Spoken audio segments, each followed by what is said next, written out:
Learn fast എഡ്യൂക്കേറ്റിലേക്ക് ഇവർക്കും സ്വാഗതം. State planning ബോർഡിലെ റിസർച്ച് അസിസ്റ്റന്റ് എക്സാമിന്റെ പുതിയ സിലബസ് PSC പബ്ലിഷ് ചെയ്തിരിക്കുകയാണ്. എല്ലാവരും സിലബസ് ഒക്കെ കണ്ടെന്ന് വിശ്വസിക്കുന്നു കേട്ടോ. അപ്പൊ പഴയ സിലബസിൽ നിന്ന് എന്തൊക്കെ ചേഞ്ചസ് ആണ് പുതിയ സിലബസിൽ ഉള്ളത്, അതുപോലെ ഏതൊക്കെ ടോപ്പിക്സ് ആണ് പുതിയതായിട്ട് വന്നിട്ടുള്ളത്, ഏതൊക്കെ ടോപ്പിക്സ് ആണ് നമ്മളുടെ സിലബസിൽ നിന്ന് ഒഴിവാക്കിയിട്ടുള്ളത്, ഏതൊക്കെ ടോപ്പിക്സ് ആണ് ഈസി ആയിട്ട് നമുക്ക് പഠിക്കാൻ പറ്റുക, അതുപോലെ ഡിഫിക്കൽട്ട് ആയിട്ട് ഉള്ള ടോപ്പിക്സ് ഏതൊക്കെയാണ് എന്നിങ്ങനെയുള്ള കാര്യങ്ങളെ കുറിച്ചാണ് ഈ ഒരു വീഡിയോയിൽ പറയാനായിട്ട് ഉദ്ദേശിക്കുന്നത് കേട്ടോ. എല്ലാവരും ഈ ഒരു വീഡിയോ അവസാനം വരെ കാണാനായിട്ട് ശ്രമിക്കുക. നിങ്ങളുടെ ഫ്രണ്ട്സ് ആരെങ്കിലും റിസർച്ച് അസിസ്റ്റന്റ് എക്സാമിന് വേണ്ടി പ്രിപ്പയർ ആവുന്നുണ്ടെങ്കിൽ അവർക്ക് കൂടി ഒരു വീഡിയോ ഷെയർ ചെയ്യാനായിട്ട് ഓർക്കുക കേട്ടോ. അപ്പൊ ഇനിയുള്ള ഈ ഒരു 92 ദിവസങ്ങൾ എങ്ങനെയാണ് നമ്മൾ ഈ ഒരു എക്സാമിന് വേണ്ടി പ്രിപ്പയർ ആവേണ്ടത്, എന്ത് സ്ട്രാറ്റജിയാണ് നിങ്ങൾ ഓരോരുത്തരും ഫോളോ ചെയ്യേണ്ടത്. എല്ലാവരും പല വിഷയങ്ങളിൽ PG ഉള്ളവരാണ് അല്ലെ. അപ്പോൾ PG സ്റ്റാറ്റിസ്റ്റിക്സ് പഠിച്ച ഒരാൾ ഏതൊക്കെ ടോപ്പിക്സ് ആണ് ഏറ്റവും ആദ്യം പഠിക്കേണ്ടത്, PG മാത്സിലുള്ള ആൾ ഏതൊക്കെ ടോപ്പിക്സ് ആണ് ഏറ്റവും ആദ്യം കൂടുതൽ ഫോക്കസ് കൊടുക്കേണ്ടത്, ഇനി കോമൺ ആയിട്ട് എല്ലാ വിഷയക്കാർക്കും പഠിക്കാൻ പറ്റുന്ന ടോപ്പിക്സ് ഏതൊക്കെയാണ്, എന്ത് സ്ട്രാറ്റജിയാണ് നിങ്ങൾ ഫോളോ ചെയ്യേണ്ടത് എന്നിങ്ങനെയുള്ള കാര്യങ്ങളാണ് ഈ ഒരു വീഡിയോയിൽ പറയാനായിട്ട് ഉദ്ദേശിക്കുന്നത് കേട്ടോ. നമുക്ക് വീഡിയോയിലേക്ക് കടക്കാം. റിസർച്ച് അസിസ്റ്റന്റ് പഴയ സിലബസിൽ നിന്നും എന്തൊക്കെ മാറ്റങ്ങളാണ് പുതിയ സിലബസിൽ വന്നിട്ടുള്ളതെന്ന് ആദ്യം നമുക്ക് നോക്കാം. പഴയ സിലബസിൽ നോക്കിയാൽ മൊത്തം 5 പാർട്ടായിരുന്നു ഉണ്ടായിരുന്നത്. മെയിൻ ആയിട്ടുള്ള 4 വിഷയങ്ങൾ, അതായത് എക്കണോമിക്സ്, സ്റ്റാറ്റിസ്റ്റിക്സ്, മാത്തമാറ്റിക്സ്, കൊമേഴ്സ്, ഓരോന്നും 20 മാർക്കിനും, കൂടാതെ general knowledge, current affairs, Kerala renaissance 20 മാർക്കിനുമായിരുന്നു ഉണ്ടായിരുന്നത്. എന്നാൽ പുതിയ സിലബസ് നോക്കിയാൽ ഏറ്റവും ആദ്യം നമ്മൾ നോട്ട് ചെയ്യേണ്ടത് പാർട്ട് 1 ആയ GK, current affairs, Kerala renaissance പുതിയ സിലബസിൽ നിന്നും കംപ്ലീറ്റ്ലി ഒഴിവാക്കിയിട്ടുണ്ട്. ഇത് നമ്മൾ ഓൾറെഡി പ്രതീക്ഷിച്ച കാര്യമാണ് അല്ലെ. നമ്മുടെ പഴയ വീഡിയോസിലും നമ്മളെ സ്റ്റുഡൻസിനോടൊക്കെ പറയാറുള്ള ഒരു കാര്യമായിരുന്നു GK, current affairs, Kerala renaissance ഒഴിവാക്കാനായിട്ട് ചാൻസ് ഉണ്ടെന്നത്. നമ്മൾ പ്രതീക്ഷിച്ചതുപോലെ തന്നെ വന്നു. Kerala renaissance, GK, current affairs ഒന്നും തന്നെ നമ്മളുടെ പുതിയ സിലബസിൽ ഇല്ല. അപ്പോൾ ആ ടോപ്പിക്കുകളൊന്നും തന്നെ നമ്മൾക്ക് ഈ ഒരു എക്സാമിന് വേണ്ടി പഠിക്കേണ്ടതില്ല. പുതിയ സിലബസിലെ ആദ്യത്തെ പേപ്പർ എക്കണോമിക്സ് ആണ് അല്ലെ. എക്കണോമിക്സിന്റെ മാർക്സ് തെറ്റിച്ചാലും മനസ്സിലാവും. കഴിഞ്ഞ പ്രാവശ്യം 20 മാർക്കിനുണ്ടായിരുന്ന എക്കണോമിക്സ് ഇപ്പോൾ 10 മാർക്കായിട്ട് ചുരുങ്ങിയിട്ടുണ്ട്. എന്നാൽ നമുക്ക് പഠിക്കാനുള്ള ടോപ്പിക്സിൽ കാര്യമായ മാറ്റമൊന്നുമില്ല. പഴയ സിലബസിലെ ഓൾമോസ്റ്റ് സെയിം ടോപ്പിക്സ് തന്നെയാണ് പുതിയ സിലബസിലുള്ളത്.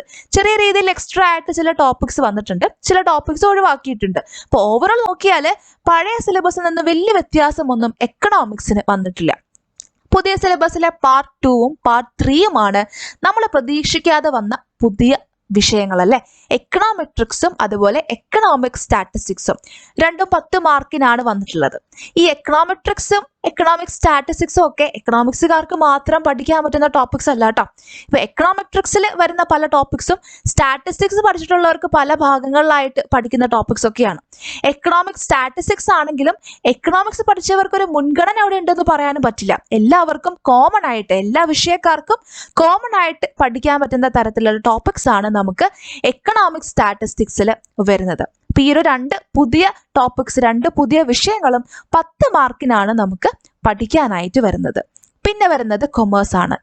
മാർക്ക് ഡിസ്ട്രിബ്യൂഷൻ നോക്കിയാൽ കഴിഞ്ഞ പ്രാവശ്യത്തെ പോലെ തന്നെ 20 മാർക്കിന് കൊമേഴ്സ് ചോദിച്ചിട്ടുണ്ടെങ്കിലും ഏറ്റവും കൂടുതൽ ചേഞ്ചസ് വന്നിരിക്കുന്നത് കൊമേഴ്സിനാണ്. പഴയ സിലബസിൽ നമുക്ക് പഠിക്കാനുള്ള അക്കൗണ്ടിങ്ങും മാർക്കറ്റിംഗ് മാനേജ്മെന്റും MISഉം ബാങ്കിങ്ങും പോലെയുള്ള ടോപ്പിക്സ് ഒന്നും തന്നെ പുതിയ സിലബസിൽ വന്നിട്ടില്ല. ഇപ്പൊ വലിയൊരു വ്യത്യാസം തന്നെയാണ് കൊമേഴ്സിൽ വന്നിട്ടുള്ളത്. പക്ഷെ എല്ലാവർക്കും പഠിച്ചെടുക്കാൻ പറ്റുന്ന ടോപ്പിക്സ് തന്നെയാണ് വന്നിരിക്കുന്നത് കേട്ടോ. അത്ര ഡിഫിക്കൽട്ട് ആയിട്ടൊന്നും തന്നെ ചോദിച്ചിട്ടില്ല. എല്ലാ വിഷയക്കാർക്കും ഈസി ആയിട്ട് പഠിച്ചെടുക്കാനായിട്ട് പറ്റുന്ന ടോപ്പിക്സ് തന്നെയാണ് കൊമേഴ്സിലും വന്നിട്ടുള്ളത്. അടുത്ത പാർട്ടാണ് സ്റ്റാറ്റിസ്റ്റിക്സ്. കഴിഞ്ഞ പ്രാവശ്യം 20 മാർക്കിനാണ് സ്റ്റാറ്റിസ്റ്റിക്സ് ചോദിച്ചിരുന്നത്. ഇപ്പോൾ അത് 15 മാർക്കായിട്ട് ചുരുങ്ങിയിട്ടുണ്ട്. പക്ഷെ സിലബസ് നോക്കിയാൽ നമുക്ക് മനസ്സിലാവും സ്റ്റാറ്റിസ്റ്റിക്സിൽ കാര്യമായ മാറ്റമൊന്നും സിലബസിൽ വന്നിട്ടില്ല. സിലബസ് അതുപോലെ തന്നെ നിലനിർത്തിയിട്ടുണ്ട്. കാര്യമായ പുതിയ ടോപ്പിക്സ് ഒന്നും തന്നെ സ്റ്റാറ്റിസ്റ്റിക്സിൽ ആഡ് ചെയ്തിട്ടുമില്ല. ഇനി മാത്തമാറ്റിക്സിലേക്ക് വരുമ്പോൾ കഴിഞ്ഞ പ്രാവശ്യത്തെ പോലെ 20 മാർക്കിന് തന്നെയാണ് മാത്തമാറ്റിക്സ് ചോദിച്ചിരിക്കുന്നതെങ്കിലും വലിയ രീതിയിലുള്ള വ്യത്യാസമാണ് മാത്തമാറ്റിക്സിൽ വന്നിട്ടുള്ളത്. നമ്മൾ ഓൾറെഡി പഠിക്കേണ്ടതായിരുന്നിട്ടുള്ള linear algebra, differential equation, complex analysis, real analysis, abstract algebra ഇതെല്ലാം ഉണ്ട്. പക്ഷെ അതിൻ്റെ കൂട്ടത്തിൽ ഫങ്ഷണൽ അനാലിസിസും ടോപ്പോളജിയും എന്ന് പറയുന്ന 2 അത്യാവശ്യം ഡിഫിക്കൽട്ട് ആയിട്ടുള്ള ടോപ്പിക്സ് കൂടി ആഡ് ചെയ്ത് വന്നിട്ടുണ്ട്. അപ്പൊ അതാണ് മാത്തമാറ്റിക്സിലെ വലിയൊരു വ്യത്യാസം എന്ന് പറയുന്നത്. ഇനി ഏഴാമത്തെ പാർട്ടായിട്ടുള്ള അഗ്രികൾച്ചറൽ സ്റ്റാറ്റിസ്റ്റിക്സ് 15 മാർക്കിനാണ് ചോദിച്ചിരിക്കുന്നത്. ഇതും നമ്മൾ പ്രതീക്ഷിക്കാതെ വന്നൊരു പുതിയൊരു ടോപ്പിക്കാണ് അല്ലെ. അഗ്രികൾച്ചറൽ സ്റ്റാറ്റിസ്റ്റിക്സിൽ വലിയ ബുദ്ധിമുട്ടുള്ള ഭാഗങ്ങളൊന്നും വന്നിട്ടില്ല, പഠിച്ചെടുക്കാൻ പറ്റുന്ന ഭാഗങ്ങളേ ഉള്ളൂ. ഇപ്പൊ സ്റ്റാറ്റിസ്റ്റിക്സുകാർ ഓൾറെഡി അതിലെ കുറച്ച് ടോപ്പിക്സ് ഒക്കെ പഠിച്ചിട്ടുണ്ടാവും, എല്ലാവരും അല്ല. ഇപ്പോൾ ഈ അടുത്ത് പാസ് ഔട്ട് ആയിട്ടുള്ള സ്റ്റാറ്റിസ്റ്റിക്സ് സ്റ്റുഡൻസ് ഒക്കെ പഠിച്ചിട്ടുള്ള കുറച്ച് ടോപ്പിക്സ് ഈ ഒരു വിഷയത്തിൽ വരുന്നുണ്ട്. പ്രോഗ്രാമിംഗ് ആണെങ്കിലും ഇപ്പോൾ സ്റ്റാറ്റിസ്റ്റിക്സുകാർക്ക് പഠിക്കാനുണ്ടായിരുന്നു. അതുപോലെ ഈ ടോപ്പിക്കിൽ സെക്കൻഡ് പാർട്ടിൽ വന്നിരിക്കുന്ന ചില ഭാഗങ്ങളുണ്ട്, നോൺ പാരാമെട്രിക് ടെസ്റ്റിനെ പറ്റിയുള്ള കാര്യങ്ങൾ, മൾട്ടിവേരിയറ്റിലെ ചില ടെസ്റ്റിനെ പറ്റിയുള്ള കാര്യങ്ങൾ. പക്ഷെ അതൊക്കെ എല്ലാവർക്കും ആൻസർ ചെയ്യാൻ പറ്റുന്ന രീതിയിലുള്ള ക്വസ്റ്റ്യൻസ് ആയിരിക്കും ചോദിക്കുക. വലിയ ഡീപ്പായിട്ടുള്ള ഭാഗങ്ങളിലേക്കൊന്നും പോകേണ്ട സാഹചര്യം അവിടെ വരുന്നില്ല. അപ്പോൾ എല്ലാവർക്കും പഠിച്ചെടുക്കാൻ പറ്റുന്ന ഒരു ഭാഗവുമാണ് അഗ്രികൾച്ചറൽ സ്റ്റാറ്റിസ്റ്റിക്സ്. അപ്പം മൊത്തത്തിൽ 100 മാർക്കിനാണ് നമ്മൾക്ക് ഈ ഒരു എക്സാം ഉള്ളത്. അതിൽ പുതിയതായിട്ട് വന്ന ഭാഗങ്ങളാണ് എക്കണോമെട്രിക്സ്, എക്കണോമിക് സ്റ്റാറ്റിസ്റ്റിക്സ്, അതുപോലെ അഗ്രികൾച്ചറൽ സ്റ്റാറ്റിസ്റ്റിക്സ്. ഇനി നമുക്ക് ഓരോ വിഷയങ്ങളുടെയും സിലബസ് ഒന്ന് പരിശോധിക്കാം. എക്കണോമിക്സിലേക്ക് വന്നു കഴിഞ്ഞാൽ ഇതിൽ ആദ്യത്തെ ഒരു 3 ഭാഗമാണ് സ്ക്രീനിൽ കാണിച്ചിരിക്കുന്നത്. ഇതിൽ ആദ്യത്തെ ഭാഗം എന്ന് പറയുന്നത് national income and balance of payment. ഇത് കംപ്ലീറ്റ്ലി പഴയ സിലബസ് തന്നെയാണ്, വ്യത്യാസങ്ങളൊന്നും തന്നെ വന്നിട്ടില്ല. രണ്ടാമത്തെ മൊഡ്യൂളായ പോവർട്ടി, ഇൻഇക്വാളിറ്റി ആൻഡ് അൺഎംപ്ലോയ്മെന്റിലും പഴയ സിലബസിൽ ഉണ്ടായിരുന്ന അതേ കാര്യങ്ങളെല്ലാം തന്നെ വന്നിട്ടുണ്ട്. അതിന്റെ കൂടെ എക്സ്ട്രാ ആയിട്ട് ടെക്നോളജിക്കൽ അഡ്വാൻസ്മെന്റ് പോലെയുള്ള കാര്യങ്ങൾ കൂടി കടന്നു വന്നിട്ടുണ്ട്. എന്തൊക്കെയാണ് ആ ഒരു കാലഘട്ടത്തിൽ നടന്നത്, അങ്ങനെയുള്ള കാര്യങ്ങളൊക്കെയാണ് ഈ ഒരു രണ്ടാമത്തെ മൊഡ്യൂൾ എക്സ്ട്രാ ആയിട്ട് വന്നിട്ടുള്ളത്. സോ ഫസ്റ്റ് ആൻഡ് സെക്കൻഡ് മൊഡ്യൂളിൽ ഒരു വ്യത്യാസവും കാര്യമായിട്ട് വന്നിട്ടില്ല. പക്ഷേ മാർക്ക് ഡിസ്ട്രിബ്യൂഷനിൽ വ്യത്യാസം വന്നിട്ടുണ്ട്.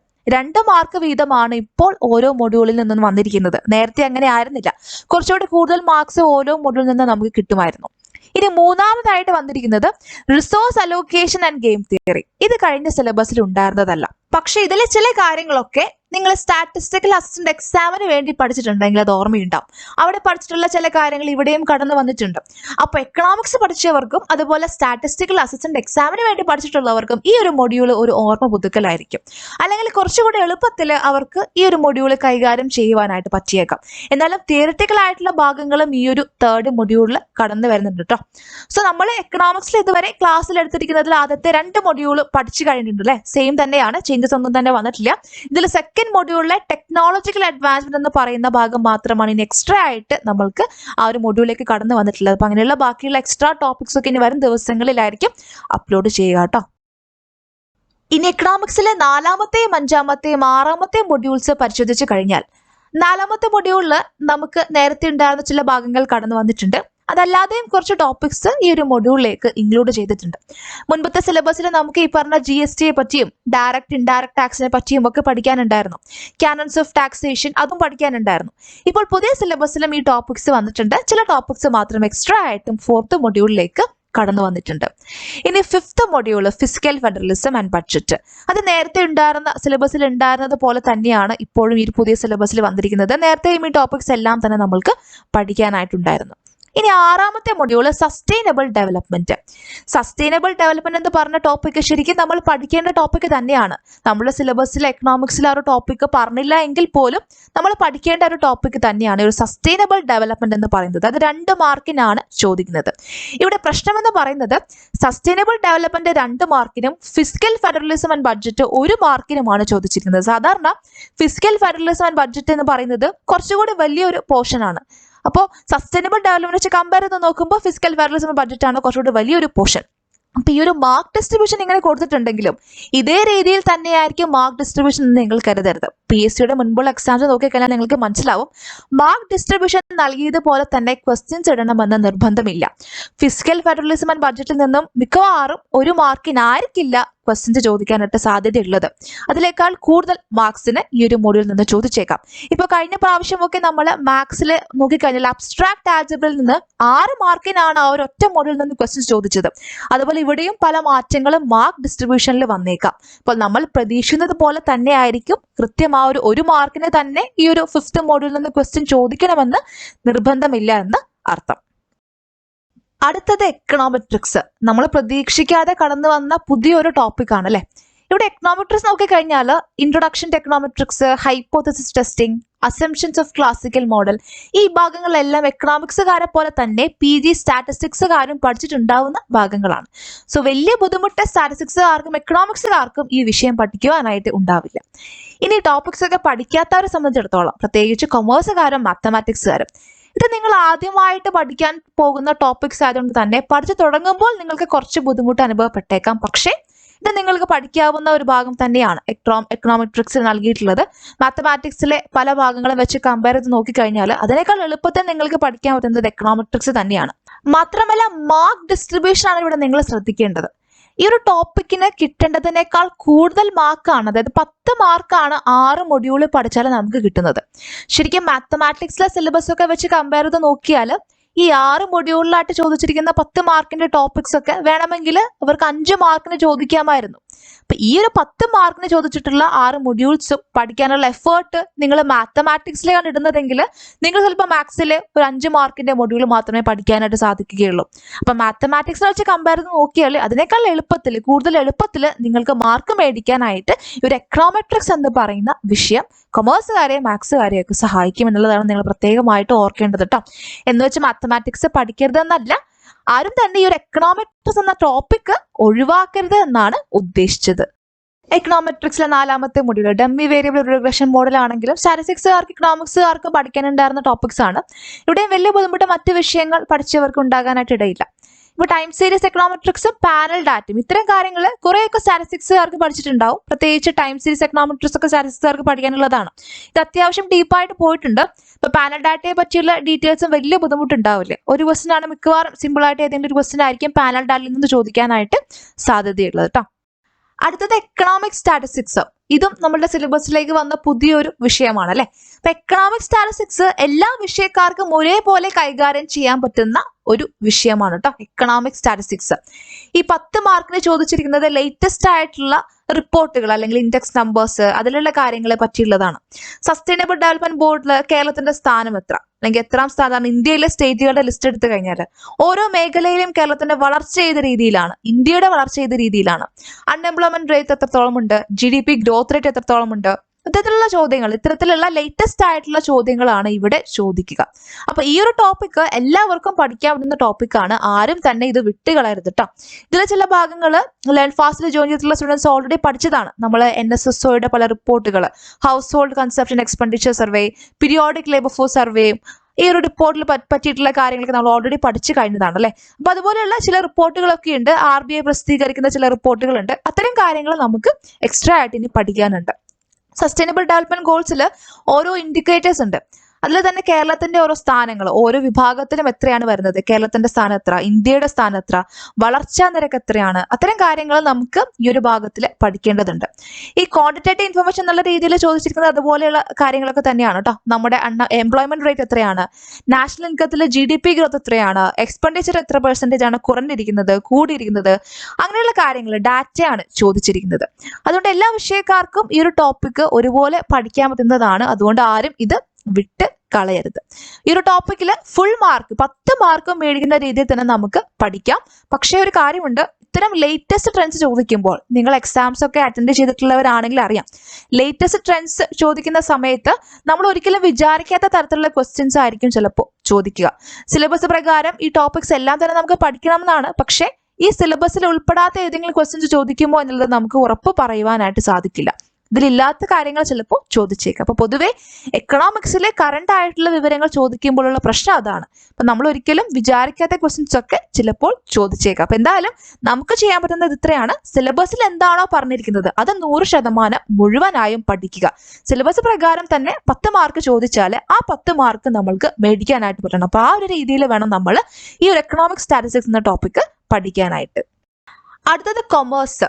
പഴയ സിലബസിൽ നിന്ന് ഏറ്റവും കൂടുതൽ ചേഞ്ചസ് വന്നിരിക്കുന്നത് കൊമേഴ്സിനാണ്. സാധാരണ PSC എക്സാംസിന് ഇത്രയും ചേഞ്ചസ് ഒന്നും വരാറില്ല. കഴിഞ്ഞ പ്രാവശ്യത്തെ സിലബസ് വെച്ച് നോക്കിയാൽ പഴയ സിലബസിൽ നമുക്ക് പഠിക്കാനുള്ള accounting, marketing management, MIS, banking ഒന്നും തന്നെ പുതിയ സിലബസിൽ നമുക്ക് ചോദിച്ചിട്ടില്ല. അതിന് പകരം പുതിയ ടോപ്പിക്സ് ആണ് ആഡ് ചെയ്തിട്ടുള്ളത്. 2 സിലബസിൽ നിന്നും കോമൺ ആയിട്ട് ആകെ വന്നിട്ടുള്ളത് ഫിനാൻഷ്യൽ മാനേജ്മെന്റ് എന്ന് പറഞ്ഞ ആ ഒരു മൊഡ്യൂളാണ്. അതിൽ തന്നെ കഴിഞ്ഞ പ്രാവശ്യം നമുക്ക് ഫിനാൻഷ്യൽ മാനേജ്മെന്റിന്റെ ചെറിയൊരു ഇൻട്രൊഡക്ഷനും കൂടെ വളരെ കുറച്ച് കാര്യങ്ങൾ മാത്രമേ നമുക്ക് പഠിക്കാൻ ഉണ്ടായിരുന്നുള്ളൂ. പക്ഷേ പുതിയ സിലബസിൽ ഫിനാൻഷ്യൽ മാനേജ്മെന്റ് എന്ന് പറയുന്ന മൊഡ്യൂളിലേക്ക് ഒരുപാട് ടോപ്പിക്സ് എക്സ്ട്രാ ആയിട്ട് വന്നിട്ടുണ്ട്. അത്യാവശ്യം ഡീറ്റെയിൽഡ് ആയിട്ട് ആ ഒരു മൊഡ്യൂൾ പറഞ്ഞിട്ടുണ്ട്. 6 മാർക്കിനാണ് ആ ഒരു മൊഡ്യൂൾ ചോദിച്ചിരിക്കുന്നത്. ബാക്കിയുള്ള എല്ലാ മൊഡ്യൂൾസും നമുക്ക് പുതിയതായിട്ട് വന്ന ടോപ്പിക്സ് ആണ്. ഫിനാൻഷ്യൽ മാനേജ്മെന്റ് കൊമേഴ്സുകാർക്ക് പഠിക്കാനായിട്ട് എളുപ്പമായിരിക്കും, ഓൾറെഡി പഠിച്ചിട്ടുള്ളത് കൊണ്ട്. ബാക്കിയുള്ള വിഷയക്കാർക്കും പുതിയതായിട്ട് പഠിക്കുന്ന ടോപ്പിക്സ് ആണെങ്കിൽ പോലും അത്ര ഡിഫിക്കൽട്ട് ആയിട്ടുള്ള ഭാഗമൊന്നുമല്ല, എല്ലാവർക്കും പഠിക്കാൻ പറ്റുന്ന ഒരു മൊഡ്യൂൾ തന്നെയാണ് ഫിനാൻഷ്യൽ മാനേജ്മെന്റ് എന്ന് പറയുന്നത്. എന്നാൽ ഇവിടെ രണ്ടാമത്തെ മൊഡ്യൂളായിട്ട് പ്രൊജക്ട് മാനേജ്മെന്റ് വന്നിട്ടുണ്ട് അല്ലേ. അത് ചിലപ്പോൾ നിങ്ങൾ പഠിച്ചിട്ടുണ്ടാവണം എന്നില്ല, BBA MBA പോലെയുള്ള കോഴ്സിനാണ് ഈ ഒരു ടോപ്പിക്സ് ഒക്കെ പഠിക്കാനായിട്ട് വരുന്നത്. പക്ഷേ എല്ലാവർക്കും, എല്ലാ വിഷയക്കാർക്കും കോമൺ ആയിട്ട് പഠിക്കാൻ പറ്റുന്ന ഈസി ആയിട്ടുള്ള ഭാഗം തന്നെയാണ് പ്രോജക്ട് മാനേജ്മെന്റ് എന്ന് പറയുന്ന മൊഡ്യൂൾ. പ്രൊജക്ട് മാനേജ്മെന്റ് നമുക്ക് 4 മാർക്കിനാണ് ഇവിടെ ചോദിച്ചിരിക്കുന്നത്. ഇനി കൊമേഴ്സിലെ മൂന്നാമത്തെ മൊഡ്യൂൾ ഫങ്ഷൻസ് ഓഫ് മാനേജ്മെന്റ്. വളരെ ഈസി ആയിട്ട് പഠിക്കാൻ പറ്റുന്ന മൊഡ്യൂളാണ് കേട്ടോ. എല്ലാ വിഷയക്കാർക്കും, എല്ലാവർക്കും കോമൺ ആയിട്ട് പഠിക്കാൻ പറ്റുന്ന ഒരു മൊഡ്യൂളാണ് ഫങ്ഷൻസ് ഓഫ് മാനേജ്മെന്റ്. സ്റ്റാറ്റിസ്റ്റിക്കൽ അസിസ്റ്റന്റിന് വേണ്ടിയിട്ട് പഠിച്ചിട്ടുള്ളവർക്ക് ഓൾറെഡി ഈ ഒരു മൊഡ്യൂൾ കുറേയൊക്കെ പഠിച്ചിട്ടുണ്ടാവും. അപ്പൊ ഇങ്ങനെയുള്ള ടോപ്പിക്സ് ഒന്നും ആരും തന്നെ ഒഴിവാക്കരുത്. ഇപ്പോൾ കൊമേഴ്സ് ഇപ്പോൾ പഠിക്കാത്തവരാണെങ്കിൽ നിങ്ങൾക്ക് ആദ്യം തന്നെ പഠിച്ചു തുടങ്ങാൻ, ഈസി ആയിട്ട് പഠിച്ചു തുടങ്ങാൻ പറ്റിയ ഒരു മൊഡ്യൂൾ തന്നെയാണ് ഫങ്ഷൻസ് ഓഫ് മാനേജ്മെന്റ്. ഇനി 4ാമത്തെ മൊഡ്യൂൾ റിസർച്ച് മെത്തഡോളജി. ഈ ഒരു മൊഡ്യൂൾ 7 മാർക്കിനാണ് ചോദിച്ചിരിക്കുന്നത്. ഇതിൽ വലിയൊരു ഭാഗം സ്റ്റാറ്റിസ്റ്റിക്സ് ആണ് വരുന്നത്. അതിൽ തന്നെ ടെസ്റ്റിങ്ങും സാമ്പിളിങ്ങും വന്നിട്ടുണ്ട്. ഇവിടെ ഈ ടോപ്പിക്സ് കുറച്ചുകൂടി എളുപ്പമുള്ള രീതിയിലായിരിക്കും ചോദിക്കുക. നമുക്ക് ഈ ടോപ്പിക്സ് ഒക്കെ, ഈ സാമ്പിളിങ്ങും ടെസ്റ്റിങ്ങും ഒക്കെ സ്റ്റാറ്റിസ്റ്റിക്സിൽ ഇൻഫറൻസിന്റെ ഭാഗമായിട്ട് പഠിക്കാനുണ്ട്. അപ്പൊ അതൊരു കോമൺ ടോപ്പിക് ആണ്. ഇവിടെയും അത് വന്നിട്ടുണ്ട്, സ്റ്റാറ്റിസ്റ്റിക്സിലും അത് വന്നിട്ടുണ്ട്. അപ്പോൾ അത്തരത്തിൽ ഒന്നിൽ കൂടുതൽ ഭാഗങ്ങളിലായിട്ട് ഇതുപോലെ സെയിം ടോപ്പിക്സ് വരുമ്പോൾ അത് കുറച്ചുകൂടി ഇമ്പോർട്ടൻസ് കൊടുത്ത് പഠിക്കുകയാണെങ്കിൽ കൂടുതൽ മാർക്ക് നിങ്ങൾക്ക് നേടുവാനായിട്ട് സാധിക്കും. മാത്തമാറ്റിക്സ് പഠിച്ചവർക്കായാലും മാത്സുകാർക്കായാലും ഇത് പഠിക്കാനായിട്ട് അത്ര ബുദ്ധിമുട്ടൊന്നും ഈ ഒരു മൊഡ്യൂളിൽ വരില്ല കേട്ടോ. ഇനി സ്റ്റാറ്റിസ്റ്റിക്സ് നോക്കിക്കഴിഞ്ഞാൽ പ്രോബബിലിറ്റി തിയറിയും ഡിസ്ട്രിബ്യൂഷൻ തിയറിയും ഒരുമിച്ചാക്കിയിട്ടുണ്ട്, ഒറ്റ മൊഡ്യൂൾ ആക്കിയിട്ടുണ്ട്. 5 മാർക്കിനാണ് ചോദിച്ചിരിക്കുന്നത്. വലിയ വ്യത്യാസമൊന്നും വന്നിട്ടില്ല, പ്രീവിയസ് ഇയറിലെ സിലബസ് തന്നെയാണ് വന്നിട്ടുള്ളത്. ഏറ്റവും അവസാനത്തെ പോർഷൻ മൾട്ടിവേരിയറ്റ് നോർമൽ ഡിസ്ട്രിബ്യൂഷൻ, ഇത് മാത്രമാണ് എക്സ്ട്രാ ആയിട്ട് വന്നിരിക്കുന്നത്. മൾട്ടിവേരിയറ്റ് നോർമൽ ഡിസ്ട്രിബ്യൂഷൻ എന്ന് പറയുന്നത് അത്ര എളുപ്പമുള്ളൊരു ഭാഗമല്ല, അത് PG ലെവലിൽ വരുന്നൊരു ടോപ്പിക്കാണ് സ്റ്റാറ്റിസ്റ്റിക്സുകാർക്ക്. സോ അത് പഠിച്ചെടുക്കുക എന്ന് പറയുന്നത് ശ്രമകരമായിട്ടുള്ള ഒരു ദൗത്യം തന്നെയായിരിക്കും. എന്നാലും നമുക്ക് ബുദ്ധിമുട്ടില്ലാത്ത രീതിയിലുള്ള ക്വസ്റ്റ്യൻസ് ആണ് ആ ഭാഗത്ത് നിന്ന് പ്രതീക്ഷിക്കാവുന്നത്. വളരെ സിമ്പിൾ ആയിട്ടുള്ള ക്വസ്റ്റ്യൻസ് ഒക്കെ അതിലുണ്ട്, ധാരാളമുണ്ട്. അതുപോലെ തന്നെ പ്രോബ്ലംസും അതിൽ നിന്ന് ചോദിച്ചേക്കാം. സിമ്പിൾ ആയിട്ടുള്ളതുമുണ്ട്, അല്ലാത്തതുമുണ്ട്. അപ്പോൾ പഠിച്ചെടുക്കുക എന്ന് പറയുന്നത് കുറച്ച് ബുദ്ധിമുട്ടാണെങ്കിലും എക്സാമിന് ക്വസ്റ്റ്യൻസ് ചോദിക്കുമ്പോൾ അത് ഈസി ആയിട്ട് അധികം ബുദ്ധിമുട്ടില്ലാത്ത രീതിയിലുള്ള ക്വസ്റ്റ്യൻസ് ചോദിക്കാനാണ് കൂടുതലും സാധ്യതയുള്ളത്. BSc മാത്സ്, മാത്തമാറ്റിക്സ് പഠിച്ചവർക്ക് സ്റ്റാറ്റിസ്റ്റിക്സ് കോംപ്ലിമെന്ററി ആയിട്ട് ഉണ്ടാകും അല്ലേ. അപ്പൊ അതുകൊണ്ട് അങ്ങനെയുള്ളവർക്ക് വലിയ ബുദ്ധിമുട്ട് വരില്ല ഈ ഒരു മൊഡ്യൂൾ പഠിക്കാനായിട്ട്. ഇനി കൊമേഴ്സുകാർക്കും എക്കണോമിക്സുകാർക്കും ആണെങ്കിൽ ഒരു മാത്തമാറ്റിക്സ് എന്ന് പറയുന്ന ആ ഒരു സബ്ജക്റ്റ് പഠിക്കുന്നതിനേക്കാൾ എന്തുകൊണ്ടും എളുപ്പം കൊമേഴ്സുകാർക്കും എക്കണോമിക്സുകാർക്കും സ്റ്റാറ്റിസ്റ്റിക്സ് പഠിക്കുന്നതായിരിക്കും. പിന്നെ ഈ ടോപ്പിക്സ് ഒക്കെ പഠിച്ച് ശീലിക്കാത്തത് കൊണ്ടുള്ള ഒരു ബുദ്ധിമുട്ട് തുടക്കത്തിൽ നിങ്ങൾക്ക് ഉണ്ടായേക്കാം. നിങ്ങൾ നേരത്തെ പഠിച്ച് തുടങ്ങിയിട്ടുണ്ടെങ്കിൽ ആ ഒരു പ്രശ്നം നിങ്ങൾക്ക് വരില്ല. അപ്പോൾ ഒരു ചുരുങ്ങിയ സമയം കൊണ്ട് പഠിച്ചെടുക്കുക എന്ന് പറയുന്നത് കുറച്ച് ബുദ്ധിമുട്ടുള്ള ഒരു കാര്യം തന്നെയാണ്. അപ്പോൾ സാധാരണ രീതിയിൽ സ്റ്റാറ്റിസ്റ്റിക്സ് പഠിച്ചു തുടങ്ങുന്നത് എപ്പോഴും പ്രോബബിലിറ്റി മുതലാണ്. പക്ഷേ നിങ്ങൾക്ക് ചിലപ്പോൾ ഈസി ആയിട്ട് സാമ്പിളിംഗ് എന്നൊരു മൊഡ്യൂളുണ്ട്. സ്റ്റാറ്റിസ്റ്റിക്സിൽ തന്നെ നമ്മളുടെ 3rd മൊഡ്യൂളായിട്ടുള്ള സാമ്പിളിംഗ്, ഒരു സാമ്പിളിംഗ് എന്ന മൊഡ്യൂൾ വെച്ച് നിങ്ങൾക്ക് വേണമെങ്കിൽ സ്റ്റാറ്റിസ്റ്റിക്സ് പഠിച്ച് തുടങ്ങാം. അപ്പോൾ കുറച്ചും കൂടി ഈസി ആയിട്ട് നിങ്ങൾക്ക് ആ ഒരു മൊഡ്യൂൾ തോന്നിയേക്കാം. ഇനിയിപ്പോൾ സ്റ്റാറ്റിസ്റ്റിക്സിന്റെ പ്രോബബിലിറ്റി തിയറിയുടെ ക്ലാസ്സുകളൊക്കെ നിങ്ങൾ കാണുക, നിങ്ങൾക്ക് ഫോളോ ചെയ്യാൻ പറ്റുന്നുണ്ട്, മനസ്സിലാകുന്നുണ്ടെന്നുണ്ടെങ്കിൽ വലിയ പ്രശ്നം വരില്ല. പ്രോബബിലിറ്റി തിയറി കൂടി നിങ്ങൾക്ക് പഠിച്ചു തുടങ്ങാനായിട്ട് സാധിക്കും. അതല്ലാന്നുണ്ടെങ്കിൽ നിങ്ങൾക്ക് സാമ്പിളിംഗിലേക്ക് ആദ്യം കടക്കാം. സാമ്പിളിംഗ് വെച്ചിട്ട് നിങ്ങൾ ആ ഒരു മൊഡ്യൂളിൽ നിന്ന് നിങ്ങൾക്ക് സ്റ്റാർട്ട് ചെയ്യാവുന്നതാണ്. ഇനി 2ാമത്തെ module sampling and design of experiment. ഈ ഒരു മൊഡ്യൂളാണ് പറഞ്ഞത് എല്ലാവർക്കും കോമൺ ആയിട്ട് സ്റ്റാറ്റിസ്റ്റിക്സ് പഠിച്ചു തുടങ്ങാനായിട്ട് പറ്റുന്ന അത്യാവശ്യം ഈസി ആയിട്ടുള്ള ഒരു മൊഡ്യൂളാണ് sampling and design of experiment. അപ്പോൾ ഈ ഒരു മൊഡ്യൂളിലും കാര്യമായിട്ടുള്ള വ്യത്യാസങ്ങളൊന്നും വന്നിട്ടില്ല, മാർക്ക് ഡിസ്ട്രിബ്യൂഷനിൽ മാത്രമാണ് വ്യത്യാസം വന്നിട്ടുള്ളത്. ഇനി അടുത്ത ഒരു unit statistical inference and regression analysis. ഇവിടെ 2 മൊഡ്യൂളുകൾ ഒരുമിച്ചാക്കിയിട്ടുണ്ട്. പക്ഷേ നേരത്തെ ഇൻഡെക്സ് നമ്പറും ടൈം സീരീസും ഒക്കെ ഇതിന്റെ ഭാഗമായിട്ടുണ്ടായിരുന്നു, ഇപ്പോൾ അതില്ല. മാത്രമല്ല ഈ റിഗ്രഷൻ അനാലിസിസിൽ വരുന്ന ടോപ്പിക്കുകൾ നമുക്ക് മറ്റൊരു ഭാഗത്തൂടി വരുന്നുണ്ട്. എവിടെയാണത്? എക്കണോമെട്രിക്സിൽ. എക്കണോമെട്രിക്സിലും റിഗ്രഷൻ വരുന്നുണ്ട്. അപ്പോൾ ഈ ഒരു ടോപ്പിക്ക് പഠിക്കുക എന്നുള്ളത് ഒരു അഡ്വാൻറ്റേജ് ഉള്ള കാര്യമാണ്. ഇനി കൊമേഴ്സുകാരും മാത്സുകാരും എക്കണോമിക്സുകാരും അപ്പോൾ ഇൻഫറൻസ് എന്ന് പറയുക ഒരു ഭാഗം പഠിക്കണമെന്നുണ്ടെങ്കിൽ നിങ്ങൾ ഡിസ്ട്രിബ്യൂഷൻ തിയറിയാണ് ഏറ്റവും ആദ്യം പഠിക്കേണ്ടത്. ഡിസ്ട്രിബ്യൂഷൻ തിയറി പഠിച്ചതിന് ശേഷം മാത്രം നിങ്ങൾ ഇൻഫറൻസിലേക്ക് കടക്കുക. പിന്നെ റിഗ്രഷൻ എന്നൊരു ഭാഗം എക്കണോമെട്രിക്സിൽ കൂടി വരുന്നത് കൊണ്ട് റിഗ്രഷൻ പഠിച്ചാൽ നിങ്ങൾക്കത് എക്കണോമെട്രിക്സിലെ ഭാഗങ്ങൾ പഠിക്കാനായിട്ട് യൂസ്ഫുൾ ആവും. മാത്തമാറ്റിക്സിലേക്ക് വരുമ്പോൾ സിലബസിൽ കഴിഞ്ഞ പ്രാവശ്യം ഉണ്ടായിരുന്ന ടോപ്പിക്സ് എല്ലാം തന്നെ പുതിയ സിലബസിലുണ്ട്. അതിന് കൂടെ എക്സ്ട്രാ ആയിട്ട് ടോപ്പിക്സുകൾ ആഡ് ചെയ്തിട്ടുണ്ട്. ലീനിയർ ആൽജിബ്രയും അബ്സ്ട്രാക്ട് ആൽജിബ്രയും വ്യത്യാസമൊന്നും വന്നിട്ടില്ല, പ്രീവിയസ് ഇയർ സിലബസിലെ ടോപ്പിക്സ് തന്നെയാണ് വന്നിട്ടുള്ളത്. മാത്സുകാർക്കും സ്റ്റാറ്റുകാർക്കും ഒക്കെ കുറച്ചുകൂടി എളുപ്പമാണ് ഈ ഒരു മൊഡ്യൂൾ കൈകാര്യം ചെയ്യാനായിട്ട്. ഇപ്പോൾ സ്റ്റാറ്റിസ്റ്റിക്സ് പഠിച്ചവരിൽ ഒരുപാട് പേര് BSc മാത്സ് പഠിച്ചവരുണ്ട്. അപ്പം അങ്ങനെയുള്ളവർക്ക് ഈ ഒരു മൊഡ്യൂൾ പഠിച്ചെടുക്കുവാനായിട്ട് വലിയ ബുദ്ധിമുട്ട് വരില്ല. ഇനി എക്കണോമിക്സുകാരും കൊമേഴ്സുകാരും ആദ്യമായിട്ടായിരിക്കും ഈ ഒരു ടോപ്പിക്സ് ഒക്കെ പഠിക്കാനായിട്ട് പോകുന്നത്. പിന്നെ ഒരു PG ലെവൽ മാത്സ് ആണ് ഇവിടെ ചോദിച്ചിരിക്കുന്നത്. അപ്പോൾ പഠിച്ചു തുടങ്ങുമ്പോൾ കുറച്ച് ബുദ്ധിമുട്ട് അനുഭവപ്പെട്ടേക്കാം. പക്ഷേ ചിന്തിക്കേണ്ട കാര്യം, ഈ ഒരു മൊഡ്യൂളിൽ നിന്ന് ചില ക്വസ്റ്റ്യൻസ് ഒക്കെ ചില ഭാഗങ്ങളൊക്കെ വളരെ ഈസി ആയിട്ട് ഡയറക്റ്റ് ക്വസ്റ്റ്യൻസ് ചോദിക്കുന്ന, ഈ സിമ്പിൾ ക്വസ്റ്റ്യൻസ് ചോദിക്കുന്ന ചില ഏരിയാസ് ഒക്കെ ഉണ്ട്. അപ്പോൾ അതുകൊണ്ട് നിങ്ങൾ മാക്സിമം ഈ ഭാഗങ്ങളൊക്കെ പഠിച്ചെടുക്കാനായിട്ട് ശ്രമിക്കുക. പഠിക്കാനായിട്ട് ബുദ്ധിമുട്ടാണെങ്കിൽ പോലും ചിലപ്പോൾ ചില വളരെ ഈസി ആയിട്ടുള്ള ക്വസ്റ്റ്യൻസ് നിങ്ങൾക്ക് എല്ലാവർക്കും ചെയ്യാൻ പറ്റുന്ന ക്വസ്റ്റ്യൻ ഒക്കെ ചോദിക്കാറുണ്ട്. അപ്പോൾ മാക്സിമം ഈ ഒരു മൊഡ്യൂൾ പഠിച്ചെടുക്കുവാനായിട്ട് തന്നെ എല്ലാവരും ശ്രമിക്കുക കേട്ടോ. ഇനി രണ്ടാമത്തെ മൊഡ്യൂൾ റിയൽ ആൻഡ് കോംപ്ലക്സ് അനാലിസിസിൽ വ്യത്യാസങ്ങളൊന്നും വന്നിട്ടില്ല. നേരത്തെ ഉണ്ടായിരുന്ന അതേ സിലബസ് തന്നെയാണ് ഇവിടെയും നൽകിയിട്ടുള്ളത്. അപ്പോൾ ഈ ടോപ്പിക്സ് നേരത്തെ പഠിച്ചവർക്ക് വീണ്ടും പഠിക്കുമ്പോൾ വലിയ ബുദ്ധിമുട്ടുണ്ടാവില്ല. ആദ്യമായിട്ട് പഠിക്കുന്നവർക്ക് പഠിച്ചു തുടങ്ങുമ്പോൾ കുറച്ച് ബുദ്ധിമുട്ട് വരും. എല്ലാവർക്കും പഠിക്കാൻ പറ്റിയ ചില ടോപ്പിക്സും പക്ഷേ ഒരു മൊഡ്യൂൾ ഉണ്ട് കേട്ടോ. ഇപ്പോൾ ഫോർ എക്സാമ്പിൾ കോംപ്ലക്സ് അനാലിസിസിലൊക്കെ analytic function, harmonic function, Cauchy Riemann equation, അതുപോലെ zero of analytic function, singularity, residue theorem, ഇങ്ങനെയുള്ള ടോപ്പിക്സ് ഒക്കെ പഠിക്കാനും എളുപ്പമാണ്. പിന്നെ അവിടുത്തെ ഡയറക്റ്റ് ആയിട്ടുള്ള സിമ്പിൾ ആയിട്ടുള്ള ക്വസ്റ്റ്യൻസ് ചോദിച്ചാൽ നിങ്ങൾക്ക് എല്ലാവർക്കും ഉത്തരം കണ്ടെത്താൻ പറ്റുന്ന രീതിയിലുള്ള ക്വസ്റ്റ്യൻസ് ഒക്കെ ഉണ്ടാവും. അപ്പോൾ അതുകൊണ്ട് തന്നെ നിങ്ങൾ ഏത് സബ്ജക്റ്റ് ആയാലും ഒരിക്കലും അത് കംപ്ലീറ്റ്ലി ആ ഒരു സബ്ജക്റ്റ് പഠിക്കേണ്ടെന്നൊന്നും വിചാരിക്കരുത്, അല്ലെങ്കിൽ കംപ്ലീറ്റ്ലി ആ സബ്ജക്റ്റ് ഒഴിവാക്കരുത്. നിങ്ങൾക്ക് എന്തൊക്കെ പഠിക്കാനായിട്ട് പറ്റുമോ അങ്ങനെയുള്ള മാക്സിമം കാര്യങ്ങൾ നിങ്ങൾ പഠിക്കാനായിട്ട് ശ്രമിക്കുക. കാരണം എല്ലാ സബ്ജക്റ്റിൽ നിന്നും നമ്മൾ മാക്സിമം പഠിച്ചാൽ മാത്രമേ നമ്മൾക്ക് നല്ലൊരു റാങ്കിലേക്ക് ഉയരാനായിട്ട് സാധിക്കുകയുള്ളൂ. അപ്പോൾ എല്ലാ മൊഡ്യൂളിൽ നിന്ന് നമുക്ക് പഠിക്കാനായിട്ട് പറ്റുന്ന മാക്സിമം കാര്യങ്ങൾ പഠിക്കുക. അതിൽ നിന്നുള്ള ബേസിക് ആയിട്ടൊരു ക്വസ്റ്റ്യൻ ചോദിച്ചാൽ നമ്മൾക്കത് ചെയ്യാനായിട്ട് പറ്റണം. അപ്പോൾ ആ ഒരു രീതിയിൽ വേണം നിങ്ങൾ എല്ലാ സബ്ജക്ട്സിലും എല്ലാ ടോപ്പിക്സും പഠിക്കുവാനായിട്ട്. മൂന്നാമത്തെ module ordinary and partial differential equations. കഴിഞ്ഞ പ്രാവശ്യത്തെ സിലബസിൽ ഓർഡിനറി ഡിഫറൻഷ്യൽ ഇക്വേഷൻ മാത്രമായിരുന്നു നമുക്ക് പഠിക്കാനായിട്ട് ഉണ്ടായിരുന്നത്. ഇപ്പോൾ അതിൽ പാർഷ്യൽ ഡിഫറൻഷ്യൽ ഇക്വേഷൻ എന്ന ടോപ്പിക്ക് കൂടി കടന്നു വന്നിട്ടുണ്ട്. നമുക്ക് പഠിക്കാനുള്ള ടോപ്പിക്സിന്റെ ആ ഒരു ലെങ്ത് കുറച്ചുകൂടി കൂടിയല്ലേ. അപ്പോൾ ഇത് ഓൾറെഡി ഈ ടോപ്പിക്സ് ഒക്കെ പഠിച്ചിട്ടുള്ളവർക്ക് വലിയ ബുദ്ധിമുട്ട് വരില്ല. അപ്പോൾ ഓർഡിനറി ഡിഫറൻഷ്യൽ ഇക്വേഷൻ ഒക്കെ പഠിച്ച് കഴിഞ്ഞിട്ടുണ്ടെങ്കിൽ പിന്നെ പാർഷ്യലിലേക്ക് കടക്കാനായിട്ട് നിങ്ങൾക്ക് വലിയ ബുദ്ധിമുട്ട് വരില്ല. ഇത് ഈ ടോപ്പിക്സ് ഒന്നും പഠിക്കാത്തവരോട് പ്രത്യേകമായിട്ട് ഓർമ്മിപ്പിക്കാനുള്ളത്, ഡിഫറൻഷ്യൽ ഇക്വേഷൻ നിങ്ങൾ പഠിക്കുന്നതിന് മുന്നോടിയായിട്ട് റിയൽ അനാലിസിസിലെ ഇന്റഗ്രേഷനും ഡിഫറൻസിയേഷനും പഠിച്ചിട്ടുണ്ടാകണം കേട്ടോ. അപ്പോൾ ഇന്റഗ്രേഷനും ഡിഫറൻസിയേഷനും പഠിച്ചതിന് ശേഷം മാത്രം ഡിഫറൻഷ്യൽ ഇക്വേഷൻസിലേക്ക് കടക്കുക. അപ്പോൾ ഒരു ഓർഡിനറി ഡിഫറൻഷ്യൽ ഇക്വേഷൻ പഠിച്ചതിന് ശേഷം പിന്നീട് നിങ്ങൾ പാർഷ്യൽ ഡിഫറൻഷ്യൽ ഇക്വേഷനിലേക്കും കടക്കുക. അപ്പോൾ ഇച്ചിരി ലെങ്തി ആയിട്ടുള്ള ഒരു മൊഡ്യൂളാണിത്. പക്ഷേ എല്ലാവർക്കും പഠിക്കാൻ പറ്റുന്ന മൊഡ്യൂളൊക്കെ തന്നെയാണ് കേട്ടോ. വലിയ ബുദ്ധിമുട്ടൊന്നും വരില്ല. എല്ലാവർക്കും പഠിച്ചെടുക്കാൻ പറ്റുന്ന ടോപ്പിക്സ് ഒക്കെ തന്നെയാണ്. കുറച്ച് ക്ലാസ്സുകൾ അധികം കാണേണ്ടി വരുന്നു മാത്രമേ ഉള്ളൂ. അപ്പോൾ സമയം കിട്ടുന്നത് പോലെ നിങ്ങൾ മാക്സിമം ക്ലാസ്സുകൾ കാണാനായിട്ട് ശ്രമിക്കുക, മാക്സിമം പഠിച്ചെടുക്കാനായിട്ട് ശ്രമിക്കുക. ചിലപ്പോൾ വളരെ ഈസി ആയിട്ടുള്ള ക്വസ്റ്റ്യൻസ് ഒക്കെ ചോദിച്ചാൽ അത് നിങ്ങൾക്ക് അറ്റൻഡ് ചെയ്യാനായിട്ട് പറ്റണം, അല്ലെങ്കിൽ അത് നിങ്ങൾക്ക് ആ ഒരു ഉത്തരം കണ്ടെത്താനായിട്ട് പറ്റണം. അപ്പോൾ ആ ഒരു രീതിയിൽ വേണം നിങ്ങൾ എല്ലാ മൊഡ്യൂളിനെയും കാണുവാനായിട്ട്. മാത്തമാറ്റിക്സിലെ നാലാമത്തെ module topology and functional analysis. PG maths പഠിച്ചവർക്ക് അറിയാൻ പറ്റും, അത്യാവശ്യം ഡിഫിക്കൽട്ട് ആയിട്ടുള്ള ഒരു ഏരിയ ആണത്. ടോപ്പോളജിയുടെ ബേസിക്സ് ആയിട്ടുള്ള കാര്യങ്ങളൊക്കെ കുറച്ചുകൂടി ലൈറ്റ് ആണ്. പക്ഷേ ഫങ്ഷണൽ അനാലിസിസിലേക്ക് കടക്കുമ്പോൾ അത് അത്യാവശ്യം ഡിഫിക്കൽട്ട് ആയിട്ട് വരുന്ന ഒരു ഏരിയ ആണ്. പക്ഷേ നമ്മളോട് ചോദിക്കുന്ന ചോദ്യങ്ങളുടെ നിലവാരം നോക്കിക്കഴിഞ്ഞാൽ നമ്മൾക്ക് അത്ര പേടിക്കേണ്ട ഒന്നായിട്ട് കാണേണ്ടതില്ല. ശരിക്കും ഒരാൾ ടോപ്പോളജിയും ഫങ്ഷണൽ അനാലിസിസ് ഒക്കെ PG ലെവൽ പഠിക്കുകയാണെങ്കിൽ നല്ല ബുദ്ധിമുട്ടാണ്, ഒരുപാട് സമയമെടുത്ത് പഠിക്കേണ്ട ഒരു ടോപ്പിക് തന്നെയാണത്.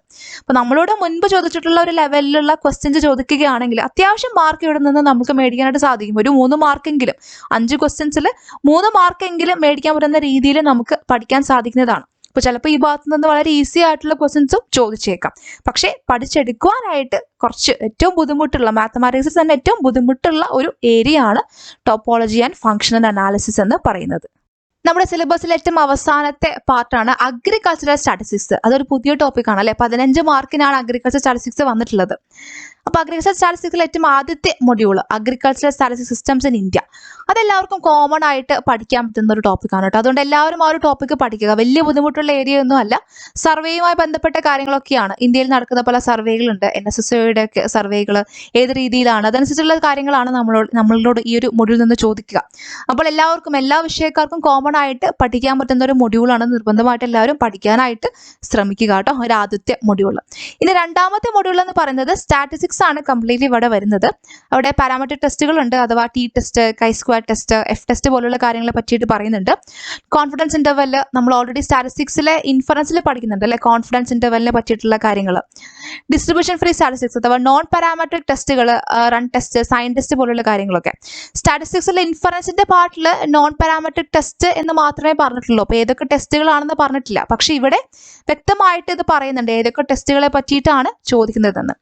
അതുപോലെ തന്നെ സ്റ്റാറ്റിസ്റ്റിക്സിൽ ഡിസ്ട്രിബ്യൂഷൻ തിയറിയുടെ ഭാഗമായിട്ട് മൾട്ടിവേരിയറ്റ് നോർമൽ ഡിസ്ട്രിബ്യൂഷനെ പറ്റിയിട്ട് നമ്മൾക്ക് പഠിക്കാനുണ്ട്. അതിന്റെ ബാക്കിയായിട്ട് വരുന്നൊരു പോർഷനാണ് actually Hotelling's T square, Mahalanobis T square പോലെയുള്ള കാര്യങ്ങൾ. ഈ ടോപ്പിക്സ് ഒക്കെ അത്ര ഡിഫിക്കൽട്ട് ആയിട്ട് പഠിച്ചെടുക്കേണ്ട ഒരു സാഹചര്യം ഇവിടെ വരുന്നില്ല. പക്ഷേ മൾട്ടിവേരിയറ്റ് അനാലിസിസിലുള്ള ചില കാര്യങ്ങളെ പറ്റിയിട്ട് ചെറിയൊരു ഐഡിയ ഉണ്ടാവണം. അതിനുശേഷം മാത്രമേ നിങ്ങൾ ഹോട്ട്ലിങ്സ് ഡി സ്ക്വയർ പോലെയുള്ള കാര്യങ്ങളിലേക്ക് കടക്കാനായിട്ട് പാടുകയുള്ളൂ. പിന്നെ വന്നിരിക്കുന്ന ഒരു മൊഡ്യൂളാണ് സ്റ്റാറ്റിസ്റ്റിക്കൽ കമ്പ്യൂട്ടിംഗ്. ഇത് സ്റ്റാറ്റിസ്റ്റിക്സുകാർ ഒരു പക്ഷേ പഠിച്ചിട്ടുണ്ടായേക്കാം. ആർ പ്രോഗ്രാമിംഗ് പോലെയുള്ള കാര്യങ്ങളൊക്കെ. ആർ പ്രോഗ്രാമിംഗ് ലാംഗ്വേജിനെ പറ്റിയിട്ടുള്ള കാര്യങ്ങൾ, ബേസിക് ഡാറ്റ ടൈപ്സ് എന്തൊക്കെയാണ്, കൺട്രോൾ സ്ട്രക്ചറിനെ പറ്റിയിട്ടുള്ള കാര്യങ്ങൾ, ഡാറ്റ മാനിപ്പുലേഷൻ എങ്ങനെയൊക്കെയാണ്, എക്സ്പ്ലോറേറ്ററി ഡാറ്റ അനലൈസിസ് എങ്ങനെയാണ്, ഇൻട്രൊഡക്ഷൻ ടു MS Excel, അങ്ങനെയുള്ള കാര്യങ്ങളൊക്കെ ആണ് സ്റ്റാറ്റിസ്റ്റിക്കൽ കമ്പ്യൂട്ടിംഗിൽ വരുന്നത്. ഈ ഒരു ടോപ്പിക് മിക്കവരും ചിലപ്പോൾ ആദ്യമായിട്ടായിരിക്കും പഠിക്കാൻ പോകുന്നത്. ഈ ഒരു മൊഡ്യൂൾ വലിയ ബുദ്ധിമുട്ടുള്ള മൊഡ്യൂളാണെന്ന് പറയാനായിട്ട് പറ്റില്ല. പ്രോബ്ലംസും കാര്യങ്ങളൊന്നും ഇവിടെ ഉണ്ടാവില്ല. ഡയറക്റ്റ് ആയിട്ട് തന്നെ പെട്ടെന്ന് തന്നെ പഠിച്ചെടുക്കാൻ പറ്റുന്ന ഒരു പോർഷനാണ് ഈ ഒരു സ്റ്റാറ്റിസ്റ്റിക്കൽ കമ്പ്യൂട്ടിംഗ് എന്ന് പറയുന്ന മൊഡ്യൂൾ. അപ്പോൾ മൊത്തത്തിൽ അഗ്രികൾച്ചർ സ്റ്റാറ്റിസ്റ്റിക്സ് നോക്കിയാൽ ആദ്യത്തെ ഒരു മൊഡ്യൂൾ എല്ലാവർക്കും കോമൺ ആയിട്ട്, എല്ലാ വിഷയക്കാർക്കും കോമൺ ആയിട്ട് പഠിക്കാൻ പറ്റുന്ന ഒരു മൊഡ്യൂളാണ്. ഇനി യൂണിറ്റ് 2ലേക്ക് വരുമ്പോൾ അവിടെ കുറച്ച് സ്റ്റാറ്റിസ്റ്റിക്സ് കടന്നു വരുന്നുണ്ട്. എന്ന് വെച്ചാൽ ബാക്കിയുള്ള വിഷയക്കാർക്ക് അത് പഠിക്കാൻ പറ്റാകിയൊന്നും ഇല്ല കേട്ടോ. എല്ലാവർക്കും അതൊന്ന് ശ്രമിച്ചു കഴിഞ്ഞാൽ പഠിക്കാൻ പറ്റുന്ന ടോപ്പിക് തന്നെയാണ് യൂണിറ്റ് 2ൽ വരുന്ന സ്റ്റാറ്റിസ്റ്റിക്സിന്റെ ഭാഗങ്ങളും. അതുപോലെ മൂന്നാമത്തെ യൂണിറ്റ് സ്റ്റാറ്റിസ്റ്റിക്കൽ കമ്പ്യൂട്ടിങ്ങും ആദ്യമായിട്ട് പഠിക്കുന്നവരാണ് എല്ലാവരും, ഭൂരിഭാഗം പേരും. പക്ഷെ അത് പഠിച്ചെടുക്കാൻ പറ്റുന്ന ഒരു ഭാഗം തന്നെയാണ് സ്റ്റാറ്റിസ്റ്റിക്കൽ കമ്പ്യൂട്ടിംഗ്. അപ്പോൾ മാക്സിമം നിങ്ങൾക്ക് പറ്റുന്നത് പോലെ മാക്സിമം പഠിച്ചെടുക്കാനായിട്ട് ശ്രമിക്കുക കേട്ടോ. ഈ ഒരു സിലബസ് അനാലിസിസിലൂടെ ഉദ്ദേശിക്കുന്നത് നിങ്ങൾക്ക് സിലബസ് ഒന്ന് മനസ്സിലാക്കുക എന്നതാണ്. ഓരോരുത്തർക്കും അറിയാവുന്ന വിഷയങ്ങൾ പലതാണ്. അപ്പോൾ നിങ്ങൾക്ക് നിങ്ങളുടേതായിട്ടുള്ള സ്ട്രാറ്റജികൾ ഈ ഒരു എക്സാമിന് വേണ്ടിയിട്ട് തയ്യാറാക്കാം. പുതിയ സിലബസ് വരുന്നത് വരെ പഴയ സിലബസിന്റെ ട്രാക്കിലൂടെയാണ് നമ്മൾ ഒരുപാട് നാൾ ഓടിക്കൊണ്ടിരുന്നത്. പുതിയ സിലബസ് വന്നപ്പോൾ എല്ലാവരും ഒന്ന് വീണു അല്ലേ? ഇനി ആരൊക്കെ എഴുന്നേറ്റ് ഓടും എന്നതിലാണ് കോമ്പറ്റീഷൻ. എല്ലാവർക്കും എല്ലാവിധ ആശംസകളും നേരുന്നു.